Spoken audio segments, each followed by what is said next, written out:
show where we talk about the latest topics in entertainment. I'm Brittany Jones-Cooper. I'm Shannon Coffey. I'm Allie Colbert. And I'm Lucas Tim. Woo! Hi, everyone. Hi, guys. Well, good morning, everyone. Good morning, Allie. Good morning. Happy Thursday. Yes. Yeah.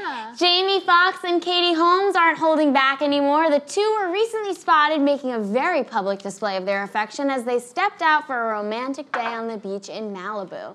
This comes after 5 long years of Jamie and Katie never confirming or speaking about their super private relationship. What do you guys think? I mean, this was like the worst kept secret. I'm reading, guys. Excuse me. Oh, look at that. I'm reading cover. all about this amazing relationship. Was Lucas, they you're at twisted? work. Oh, twisted romance because they're wrestling. Yeah, this looks like he's throwing her to the ground. Yeah. Which some people think is romantic. Some people. Hey, whatever you're into. They look you know? so romantic. This article is great because in the article, like sources said they didn't look at their phones once. Like that is true love, guys. They're like actually in love. There was no phone looking. Is she doing yoga? Yeah. They're lying on the ground, they're doing yoga, they're playing, they're doing that paddle thing on the beach. I don't really get when people do that on the beach. It's like you're gonna hit someone. Yeah. fun. I've never been one to do sports on the beach. Understood. Well, this is I don't know what to say to that. I'm like, I do throw a football around on the beach every once Okay, in a while. yeah. I think the beach is for Brittany's playing, very right? familiar with yes anding. I built sandcastles. Understood. Yeah. You love improv, right? Yeah, you're real Improv's good at it #1 also. fan. Yeah, that's what I thought. What's good? What's cool about this is that The tension. what's so interesting is that it's been Cut it with a knife. they've been together for 5 years, and Yeah. we're so private to the point where they rented out a restaurant so no one else will see them. So Yeah. this is such a big reveal. It's like their coming out party almost, like they're debutantes of Yeah. sorts. Of we are now seeing them They're in their debutantes. full glory. Sorts. 5 years. You think 5 years in, really you're 5 years in, you're eating popcorn and farting on the couch and watching Netflix. No, 5 years in, they're on a beach and they're in love and they're doing back bends and playing sports. Yeah, it really fun. is the worst kept secret, though. I mean, I Right. think we all knew they were together, but I think we understand why they did it. Obviously, she had a very high-profile marriage and divorce. He's had different high-profile relationships, and I think it's probably hard when they're both so famous to keep it special. So I understood why they did, but Totally. we've seen pictures of them on and off throughout the years. They both have daughters that are the same age. I actually think it's a good match. Totally. Yeah, And I love them understand together. because their energies are so different. We had Jamie Foxx here. I interviewed him, and his energy is so loud and so big, and she seems more reserved. And so I understand that yin and yang thing they have for sure. Yeah, it also shows you that the couples we do see in the limelight all the time, it's not oh, why do I get this much attention? You're not trying to get away from it as much. Whenever I see celebrities that are able to keep a lower profile, I'm okay, that is possible. So some people just live for the limelight. That's true. Ooh, Then- yeah, I never ever, I'm such a dummy. Every time I see celebrity couples, I'm they're just naturally dating. I don't realize that there's this whole other part where they're our publicist told us to walk out the front of the hotel Yeah. so we could be seen together. I didn't realize that until One Direction, and I was wait, why is Harry pretending to date Taylor Swift? And I was oh, I get it. Yeah. Well, yeah, this definitely feels not a manufactured relationship, maybe someone called the Paps on the beach. I mean, I don't know. But I, like you said, I think they're a really cute couple because you wouldn't expect them, Jamie Foxx, Katie Holmes, but they seem very happy. You said, Yeah. daughters same age. And I don't know, they're cool. And Jamie Foxx is hosting Shazam and other game shows, and she's acting still. They're just a cool couple. Yeah, I Cool support it. couple. Like Ali said, I think when you can see that the work they did to keep it private versus a lot of other couples, I really there could be some longevity here. I hope Yes. this is one of those Hollywood couples that works out. Well, it's already been 5 years. I know. That's 25 years in Hollywood That is time. true. That's a good point. I mean, they're great. They're going strong. Well, one actress who is not foreign to this sort of debacle about relationships is Jennifer Aniston, and she recently opened up about fame and people's misconceptions of her in an interview with InStyle for their September issue. Aniston says that people seem to think that she can't keep a man and that she's heartbroken, but the reality is she's doing just fine. Woo! Every look at time her. she comes out and is you guys are such dicks to me. It's okay that I don't have a baby. I'm still a fucking human. Yeah. I'm oh, preach. I know. She gets the worst narrative written for her. She always does. She's my number one. I've spoken about this on here before. I love Jennifer Aniston so much, and I feel everyone gives her so much shit all the time.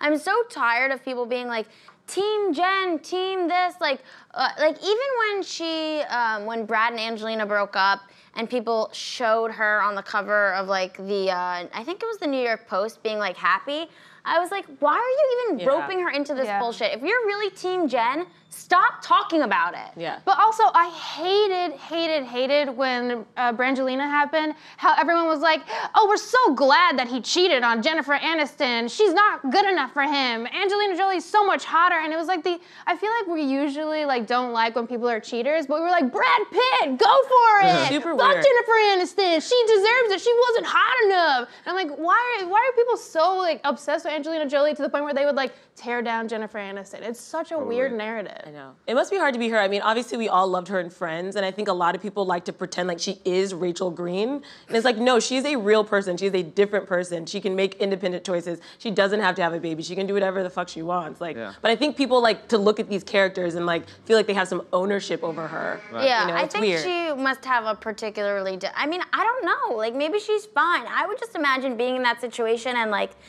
hearing all these stories about you constantly and feeling like people think all of these things about you. Like I would find that to be so difficult. But I mean, she says in the interview she did with Molly McKierney in Vogue. In Style. In Style. Oh, but In Style covered it. But I think No, it's In Style. Okay, In Style.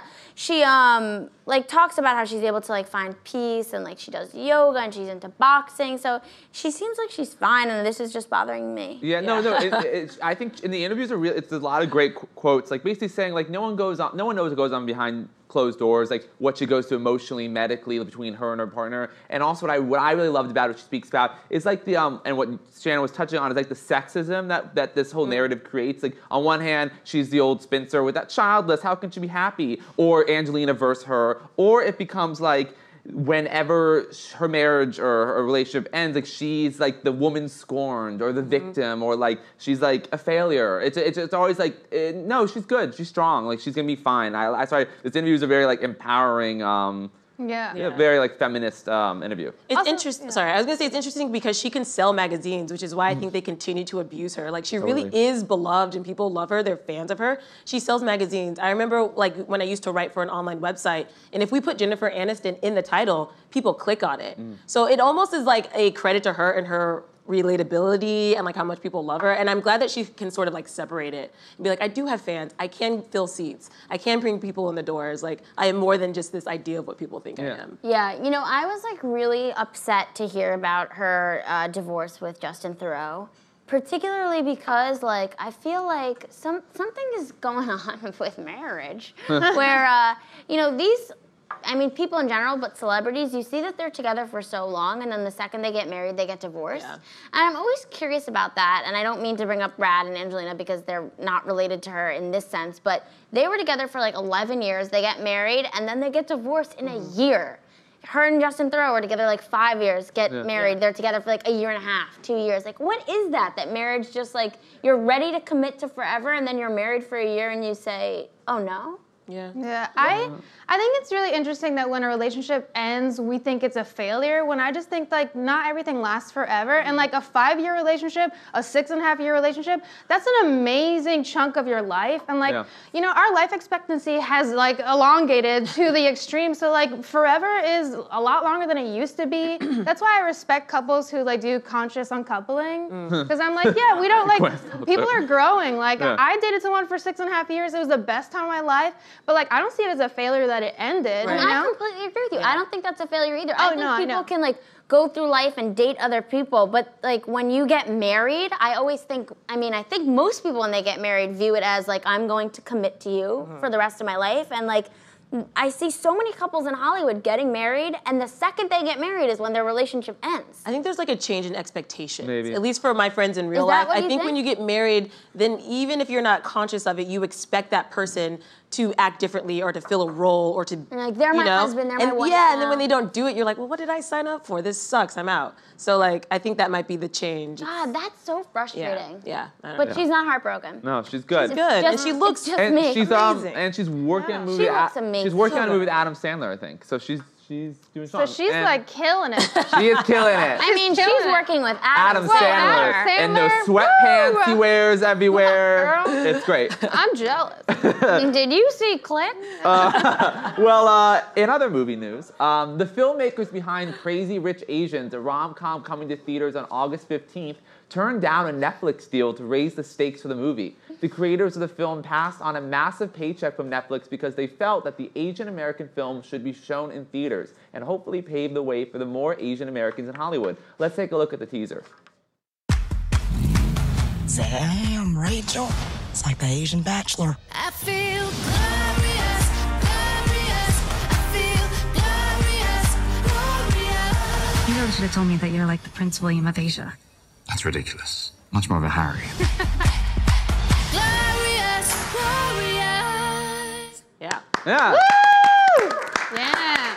Okay, I'm really excited to see this movie. Like, I'm so excited, and I really hope this movie does well. Okay, Yeah, this movie needs to do well. Why don't you know what? You break it down for us. Everyone You're has with to the go story, see. Tell us the facts. So these are the facts. So basically, apparently, that when they were between two deals, one of them was Warner Brothers, which is basically a standard it's a movie studio offering the movie deal. Netflix was offering them each 7 figures, a trilogy, like creative freedom, everything they could want. Trilogy. A trilogy. I don't know what some Lord of the Rings type trilogy this would be, but it's gonna be a trilogy. And they turned it down. And the author of the book, Kevin, and the director, John Chu, were like, it's a big deal for us to bring Asian actors to the big screen. In 2017, only 5% of characters in films were Asian. So it was a big thing for them to try to do what Black Panther, Get Out has done for people of color, to try to do that to the Asian American community. So So he wants people going to the theater and buying a ticket for a film with an Asian cast. it's a $30 million budget, which means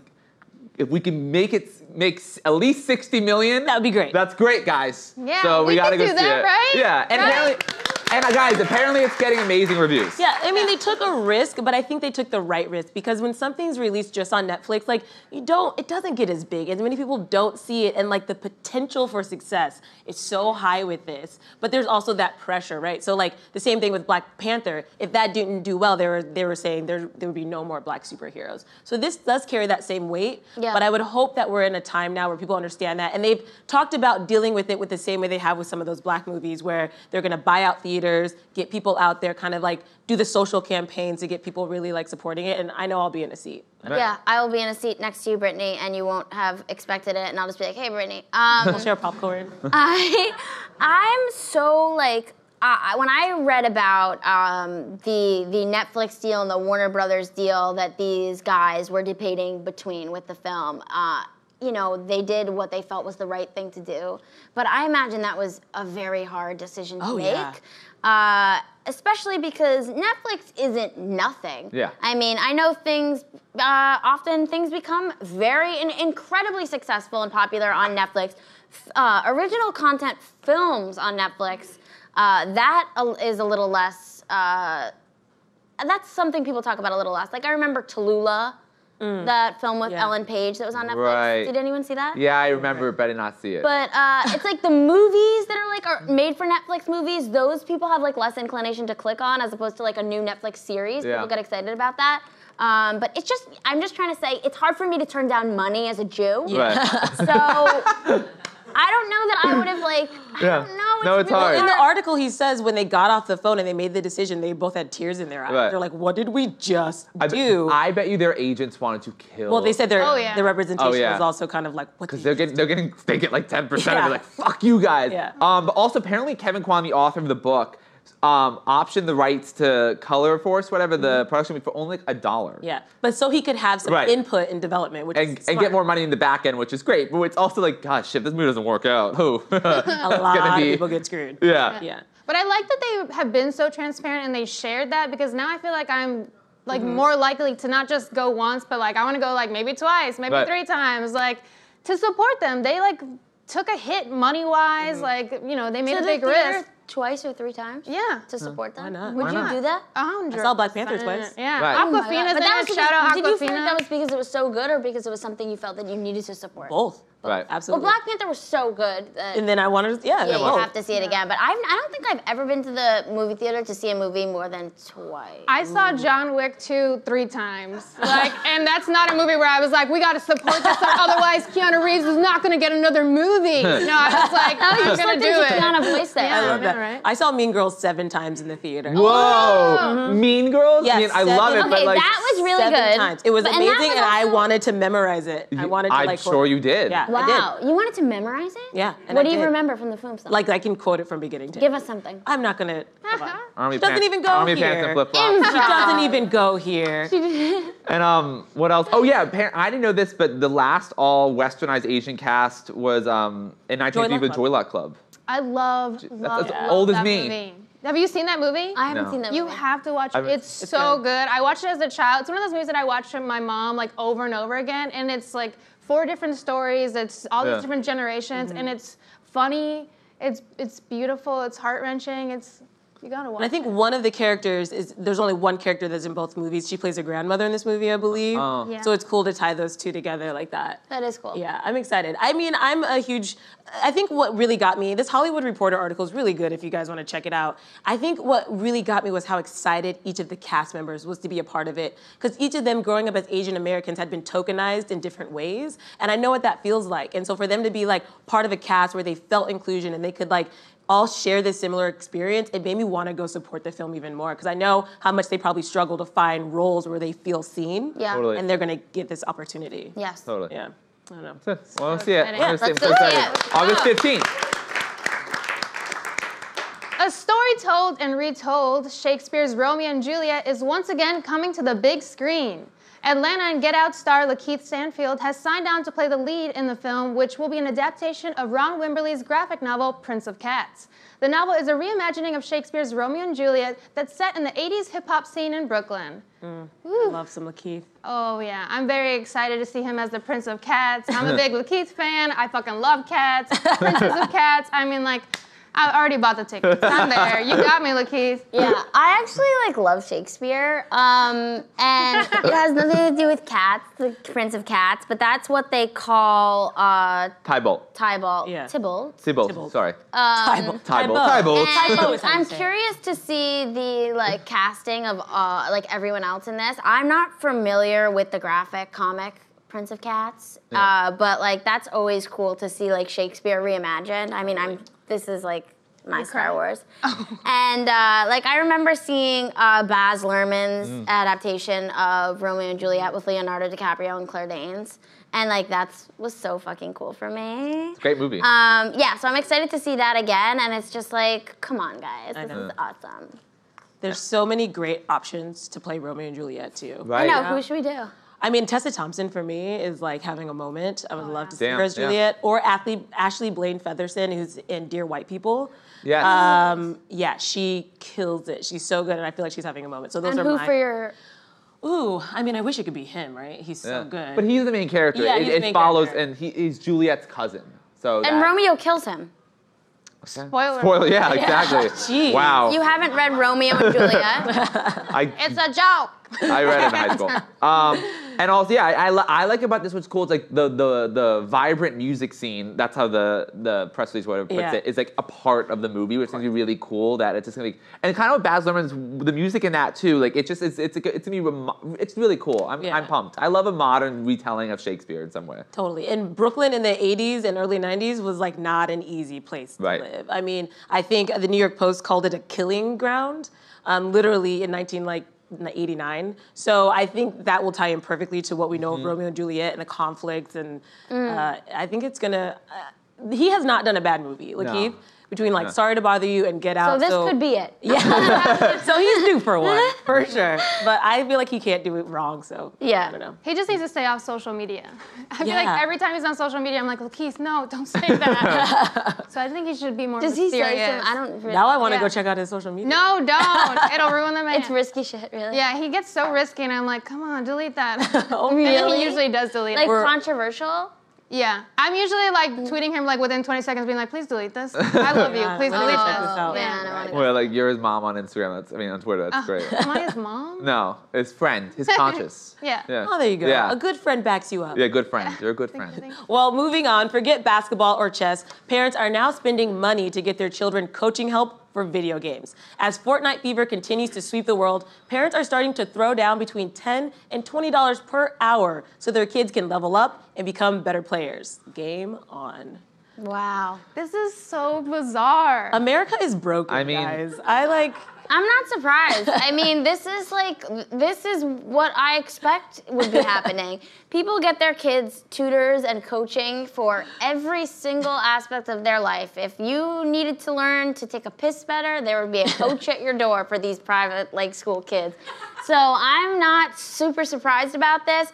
I mean, and also I think about video games and esports and how kids play them so often. And I could totally see people making an argument saying, okay, my kids spend a lot of time on these esports, they're good at it. What makes this so different than a game out on the field? I can see people saying that. I'm not saying I say that. I mean- but I can definitely it's literally a shooter survival game where they're killing zombie-like characters. But yeah, it could be training for lacrosse or something like that. I don't know. I don't know. This is what makes dads proud now. Times have changed. And people are I getting. wish I was. No, I'm kidding. I mean, yeah. What? I mean, I wish when I was little, video games would have been the thing? The Cool thing, thing, like, yeah. son, today's the day. You're gonna learn to play Fortnite. Oh, You're gonna make me proud. Make me proud, son. Oh my God, that's scary. Sorry. So you're telling us you're not good at basketball? Terrible. Horrible basketball. There's Good at soccer. Okay. Yeah. Sorry, I keep cutting you off. I don't mean to. There are these shows that are selling out at Madison Square Garden where you can just watch gamers compete Yeah. against each other. And there's also a big bracket for money now in this. Esports is huge. Esports is a multi-million-dollar, billion-dollar. And you're just watching other people play. You're not playing And yourself. it's the retention of consumers that is so incredible to advertisers. That people love watching these players play video games, and why advertisers are freaking out because there's almost nothing like anymore that you can get these eyeballs so committed to watch every second of it. Major talent agencies are devoting resources to developing esports talent. Well, there's a company called Epic Games. Yes, Yeah, yeah. and they just invested $100 million in a Fortnite World Cup. Okay? So that's crazy. And I was looking, and some of these guys playing the game can win up to $130,000 if they win the tournament. Right. So these parents, maybe they don't want their kids to be lawyers or doctors anymore. It's if you're really good at Fortnite, you can buy mama a house. Yeah. You know? Well, these tutors get paid $20 an hour. I want to be a tutor at Fortnite. $20 an hour. That's legit. You should start practicing. Never played it. You need a tutor. Another missed opportunity. I'm gonna get a tutor to tutor me so I can be a tutor. And I don't even know. I haven't played Fortnite. I played Call of James Duty? Bond 007 Oh, so good. on PlayStation. Yes. Holy shit! I loved that. I played SSX Tricky, obviously, and Sims, Jack and Dexter. Anyone? I had a PS2. I used to play Battlefront, Star Wars Battlefront. That game is Oh, sick. that's Yes. a really good game. And Clap for Star Wars. And the second one comes out, and then you get to be like Darth Maul. I would kick ass, guys, as Darth That Maul. was It's such a good game. Whoa, Wow, whoa, whoa, that whoa. was me, lightsaber, That a would look double like lightsaber. you had glow sticks and you were just raving for a second. Yes. You were Yeah. and I was Also, I looked at way too. acid today. Yeah. Now just 30 seconds of you doing that, please. Just keep going. I love making you dance. I love my favorite dancing. thing when Lucas does this. He's really good at it, guys. Yeah, he's a very good He's a really good Yeah, dancer. It's a secret he's such a talent. good dancer. And now it's time for our special guest. Bruce Bozzi Jr. is the Executive Vice President of Palm Management Corporation, managing locations of the Palm restaurant all across the U.S. Celebrities dine at the Palm, making it the iconic institution that it is. Bruce also hosts a show on Sirius XM's Radio Andy called Lunch with Bruce, where he interviews celebrities as they eat the famous Palm food. Everyone, please give a warm brunch welcome to Bruce Bozzi Jr.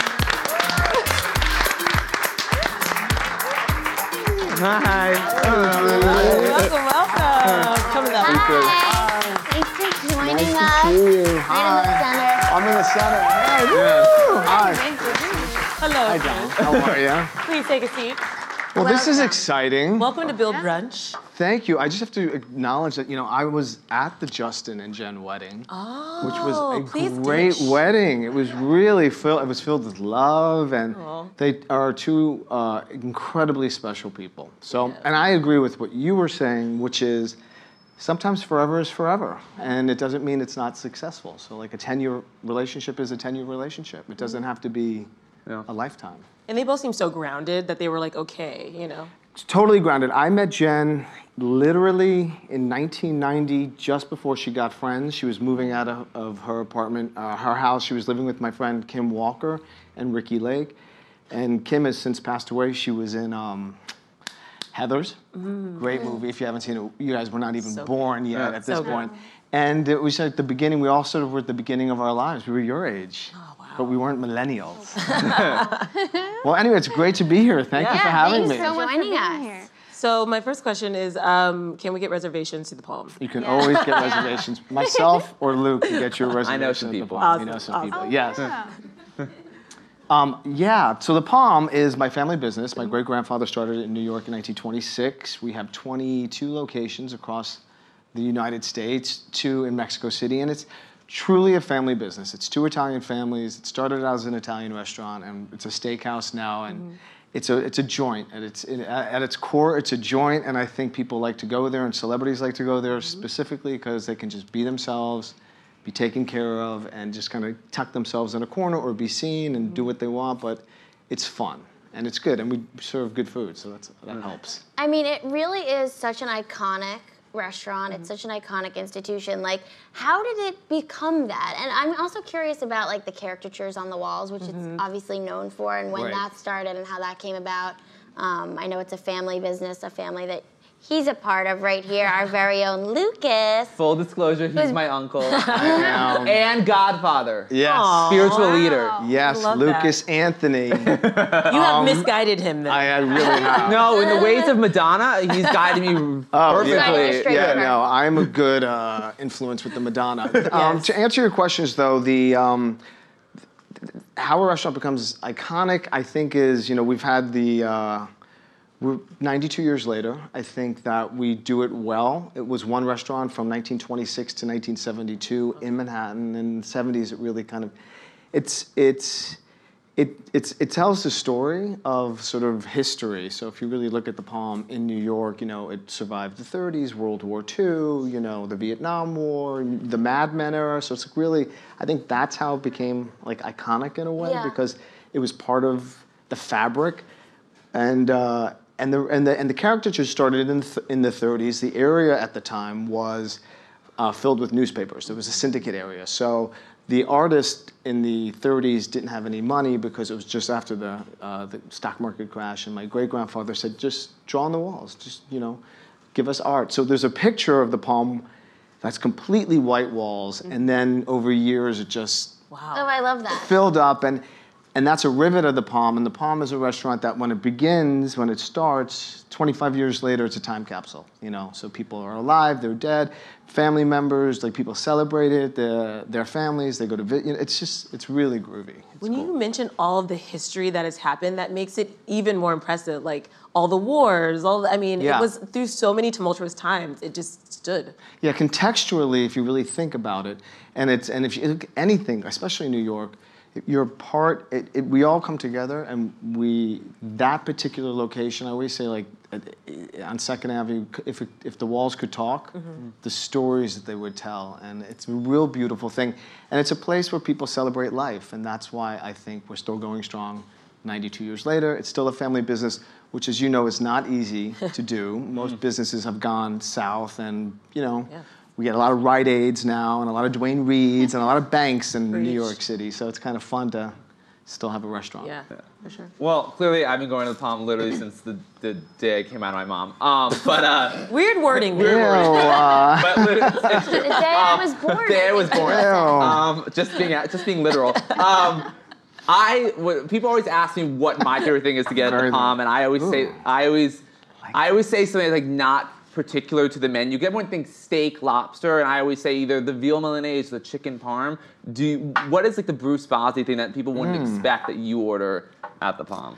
Yeah, you do like a good Parmesan. Oh, I do. I eat the whole thing too. I'm very simple. I just love red meat, so I'm a 18 ounce. In New York is a great cut if you want to know cuts of beef because there's a nice mix of the fat content and the leanness.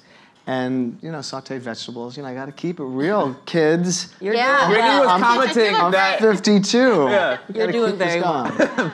Brittany's into you. Just saying. Yeah. I Bam. hugged Bruce- you and the arms were nice. Okay, thank you. Yeah. Thank you. Bruce is married, Brittany. I am married. But For now. compliments, Wonderful guy. Now, everybody for likes now. to get a Always, compliment. forever. Right. Say it again. Everybody likes a nice compliment. I will take it all the time. Yeah. Absolutely. I love talking about food. I think it's like the only second time we've talked about food On on Bill our Brunch. Brunch. Right. That's what we're So so. it's good to hear about food. Tell us about the famed chicken Bruno at the Palm. Right. So chicken Bruno. So recently I did a piece for the Washington Post that Alex Witchell had asked, like, what was a dish growing up that really resonated? And chicken Bruno is, I call the modern day chicken nugget. But it began in the 60s, but my grandfather Bruno, and it's very simple. I mean, you hack up a chicken so the bones are still in it, which give it a lot of flavor, and it's dusted in flour and sautéed in a pan with butter, and it's really rich, and it's just, for people to really understand it, it's a great chicken nugget. It's really good. I'm always curious that menu creation because you've been open for 90 years, right? Yeah. So like, how often do you readjust it and change it, like to keep people interested, or do you keep it the Question, same? B. Yeah. It's a great I'm really into question. food. No, I'm so into that. No, and it's good, right? You should be talking about food. We changed the menu. The iteration has changed. It was an Italian restaurant, strictly Italian. Our families are from northern Italy. Then the Mad Men, the Madison Avenue guys wanted steak, and so my grandfather would run up to the butcher shop and became steak. And then my father introduced lobster in the 60s. And our menu changes with the customers as they start to invent dishes or want dishes. And so we've had a number of different add-ons as a result of that. And I think if you do last, it's because you're listening to your customers. So, we try to do seasonal things, but yes, you have your core items. So you want to know that you're going to a Palm and you love steak, you like the chicken Parmesan, you want fish. And it's a very diverse, we're a steakhouse, but it's a very diverse menu. But yeah, you So just only listen. a matter of time before we see poke bowls and Exactly. I mean, right. Asian influence coming there. Exactly. Besides your day job, of course, Yeah. you host a radio show, Lunch with Bruce, do. on Radio Andy. Yes. Which you've interviewed housewives like Lisa Vanderpump. You've Yep. interviewed Lena Dunham. You have Kelly Ripa coming did, out, the great right. Kelly Ripa. What can we expect next? Who's coming? Sure. Lunch with Bruce started with Andy Cohen. Andy's my best friend, and he basically, when we opened the Beverly Hills Palm, reopened our location in LA, he did what he calls a deep and shallow. And it was just two mics, and we were talking, and we were just bullshitting, and we're talking about food, and we're talking about, who we thought was really sexy in the restaurant that day, and Goldie Hawn was in the restaurant with Bob Daly, and they came over, and he's like, you know what, this is a show, because you were like on the inside. So I've had the great fortune of doing many people like Sherry Lansing, who used to run Paramount Pictures, to Matt Bomer, to Lena, who was I was very excited. Nora O'Donnell is this Friday, and I get very excited when I get someone like Nora O'Donnell, because she's so smart. We're talking about news and the state of truth in 2018. Kelly did it. Kelly's an old-time friend of mine, so she's coming. She's doing it. Today I'm doing Dorinda. Dorinda will be on Lunch with Bruce. Tomorrow, Jacob Bernstein, who's a writer for the New York Times, whose mother was Nora Ephron, and his father is Carl Bernstein. We're going to do, who else do I have coming up? Anderson Cooper. So I've been able to, I have about like 28, I mean, it's crazy. It's crazy. And it's literally, we sit and we eat. Like, Yeah, in a so booth, fun. right? I mean, it's... and the only complaints we get is like, you're chomping in our face. It's disgusting. And Andy and I really chomped that first one. We were like, mwah, it was gross. So, But also part of what I love about Lunch with Bruce is that, especially in the Beverly Hills Palm, because the lunch scene there is so prominent, you'll be like, oh, let's look around who's here. Right. You have Brian Grazer's here. He always pops over. Oh, Brian Grazer always pops over. Yeah. Is that like part of the atmosphere of the show? Is this like, you feel like you're part of the Palm? the idea, Andy's idea was you to start by talking about food, sort of kind of talking about, like, oh, you look great. Like, what are you wearing? Set the scene, which you do look great. And then whatever happens, happens. So if people are in the restaurant, you kind of, you name drop, they come over, they see, they run away. So the listener is part of the experience in a different way. So yes, that is a big part of it. And what does that mean for you? Because obviously you've been in the restaurant industry your entire life, but this is really yours and something that you get to do and you get to shine. So how fun is that for you? It's super fun. And it took me a while to sort of really get that. Like, I started in 2016. And now I'm like, oh yeah, I have a radio show called Lunch with Bruce at the Beverly Hills Palm. Like that is something that's truly mine, and it's not about the Palm necessarily solely. And it feels very good. And I was first always somewhat hesitant to ask people to be on it because a lot of people I have relationships with. And as I got more comfortable, like with Kelly, I said, Kelly, would you do this? Thinking, and she was like, I kind of was waiting for you to ask me. Like, you had Lena on. I was like, yeah, like, of course. So this is, they are billing this the Summer of Bruce on Sirius on Radio Andy, and they're going to be doing, when they run shows all the time? Yeah, marathon it? Marathon. Yeah. That's great. We've already established that I've inherited my love for Madonna from you, but I also inherited my love of tequila from you. Could you tell the story of you and Sarah Poles at the Met Gala that combines Madonna and tequila? Yes. I think it's a great story people would love to hear. Well, and funnily enough, she had said, can I tell this story in the Tonight Show? And I didn't think, she asked Brian, my husband, if she could, and I was like, okay, and I happened to catch it. So they have, these events are crazy, and there's a lot of people, and you want to drink, and all of a sudden it was time to leave the eating area to walk through the museum, the Met, and then go to where Madonna was going to perform and come down the stairs and da-da-da. But you couldn't take any alcohol because of all the art. So we had fresh tequila drinks, and we had one, and I was like, okay, we could do this. So I put it in my pants in the front part, like the glass with the ice. So I was like, okay, here, like this. She's like, okay, so we're arm in arm. I'm like, go slow, go slow, go slow. I'm like, oops, okay, little, dropped out. And she says, by the time we got there, we had this much left. Oh my God. Which we finished, and we just kind of placed it on a piece of art, like a statue thing. And then the show started. You gotta sneak tequila. And did you just smell like tequila for the rest of the night? Yes, my nethers smelled like my nethers. Not that much different than a normal night out. Thank you. I'm kidding. I love that song. No, that was a fun story. And Sarah is amazing, and that's the nature of the night. I mean, you gotta. There's so much happening on the Met Ball, and Anna does an incredible job. But you just turn around, you're like, wow, look who's. I helped Katy Perry take off her wings, and I was Who hasn't? Yeah. I mean, come on. I was like, oh, I can help you with that. But it was good. It was great. Yes, thank you for making me relive that. No, Tequila has gotten me in a lot of trouble over the years. Yeah. You can tell an embarrassing story of me. It's fine. I prepare them. So. Yeah, do you have, he's showed us some photos of him as a kid in a Pope costume. He was a little chubby, he was hula hooping. Yeah. I mean, he's shared a lot, but is there anything about Luke? Yeah, Luke was always an interesting young man, little boy. He would see, we'd be in the car and he'd see, he could barely talk at the time, and he'd say, church. So we were convinced he was going to be, he wanted to be a pope, the pope. That's real. Not a pope. Or a king. And I saw that he posted a picture of me walking behind him when he was little, holding the towel as if it was his. He was always and has been just a lovely, a good kid, and that's so sweet. A little emo, a little sensitive. Aww. And yes, he was he did go through a little chunky phase. We love Lucas. You guys hit the gym now. Yes. Yeah, now we hit the gym. You Bozzi boys hit the gym. Yeah, you both look super great. So being fit runs in the family, obviously. Yes, we have my mother, his grandmother, has taught us well. She's 77 and she is fierce. She sounds fierce. Yeah, golfs, tennis, walks 15,000 steps a day. Woo. And it's important, I mean, for you guys as well. But your generation kind of came into it. I started working out at 20. In 1985, I was at USC, and this girl said, you're really cute, but man, you're so skinny. And I weighed 138 pounds, and I was like, yeah. And so that was the beginning also of the whole workout, Jane Fonda, the scrunchy socks. It's all coming back, the 80s stuff. Yeah. And from that point on, my advice to you is exercise now, so when you do cross the threshold of 50, it's a very easy door to walk. That is. I I'm love already getting feeling advice. it, so I hear you. Yeah. You guys all look great. Look at this. Thank you. We're going to Rumble after this. Yes, You we are? My friend just said when you get back to LA, we have to do Rumble. Oh, it's Oh, killer. perfect. It's killer. Yeah, I love it so much. Wow. I haven't done it, but we're going to see. Look at these arms. Yeah, I mean, Bam. look at this. Awesome. I also wanted to talk about Yes.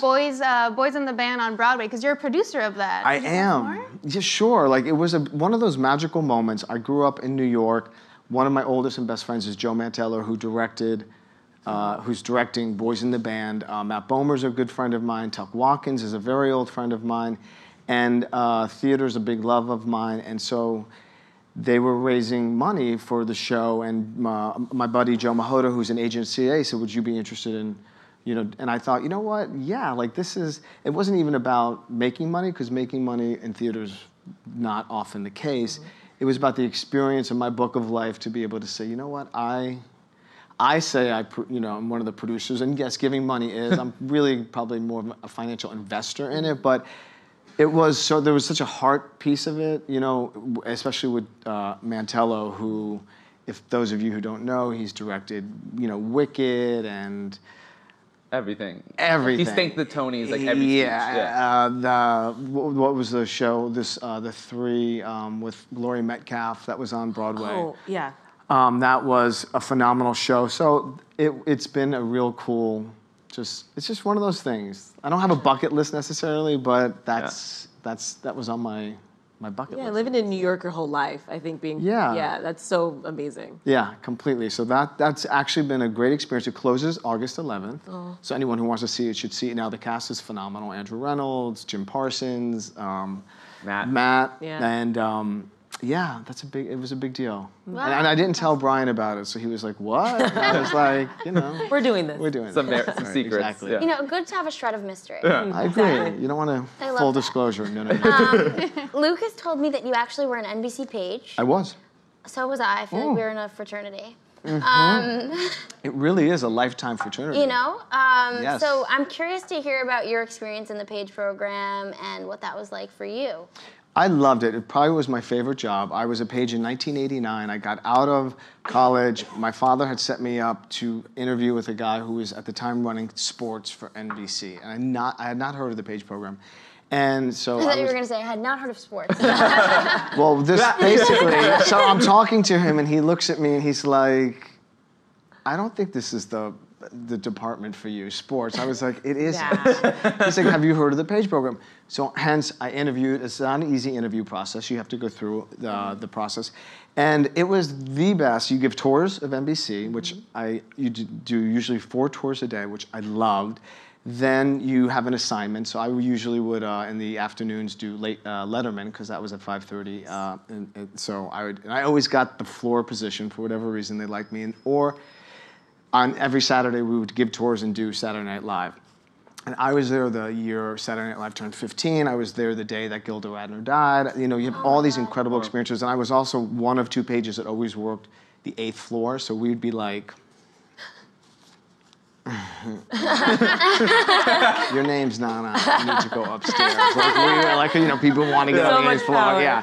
And then my last assignment was the Today Show assignment, and nobody wanted it because it was 7 in the morning. You had to get there at 5, so I was like, I'm in. And by the time I left, everyone wanted it because every day I would come up and I met, Betty Davis, Shelley Winters, Winona Ryder. It was like all those, Ken Olin, all these people, and Jane Paul, and I just had the best time. And I love giving tours, and you were squished in those elevators. Yeah. Did you do it in New York? Yes, New York. One day I was in the elevator and there was so you're like this with people, okay? And I had 80s hair, so it was like here. And I'm like, so as we wrap up, are there any questions? And someone's like, I do. Is that a wig? And I'm like, as people are staring this close, I'm like, no, it's not a wig. The tour's over. Right, the tour is over. You can leave. Wait, I'm just connecting these dots now because Andy Cohen was also an NBC page. No. thought. Andy, He worked at CBS. he worked at CBS. Yeah. Oh, a CBS page. Right, Yeah. Okay. right. He was CBS. He was with Amazing. Julie Chen. That was that whole era. So Okay, they became buddies. And he was, I think he started it as an intern and then was an associate producer on the early show. Yeah. Yeah. and then 48 Kinda bounce Hours. around, yeah, 48 hours. Yeah, I mean, our friendship started in 1994. I was dating his best friend for 3 years, and at the end of that, I got the best friend. And that's 25, 27 years ago. And his career, obviously, we all know, is great. And I saw you guys last night on Watch What Happens Live because I was bartending. So. Yeah, you love him. I love, Bruce refers to himself as the most famous non-famous person in the world. Yeah. You really are. You hung out with Madonna, J-Lo, Yeah. Andy, and all the housewives, and yet... I don't get it. But that's a perfect place to be. You are the most interesting man. You have like the best stories thank and the you. best experiences, but you have to deal with any of the bullshit. I know. Ellie just had someone take a photo of her on the subway, which is You did? creepy. She didn't even know about it, so you don't want that. Did they I don't want sneak to be it? as famous as me. Yeah, it's the great Allie Colbert. I mean, okay. I was like, no, but I am. For some reason, people, I have had the great fortune of having friends in my life that are really great, talented people who have gone on to some great success. And I feel I've been successful in my life in many ways, and it's not there, but yes, I am. I'm just happen to be in the room a lot. Yeah, you're in the room. You So You're in the it's- room. You clearly like guard and protect and value those friendships, though, which is, 100%. I mean, I think the coolest part of it. Right. Yeah. I do, and they're all authentic. So it's not like, I mean, I think that's why they exist, and why when I ask people, my friends, will you do lunch with Bruce? They're happy to do it because there's no intention.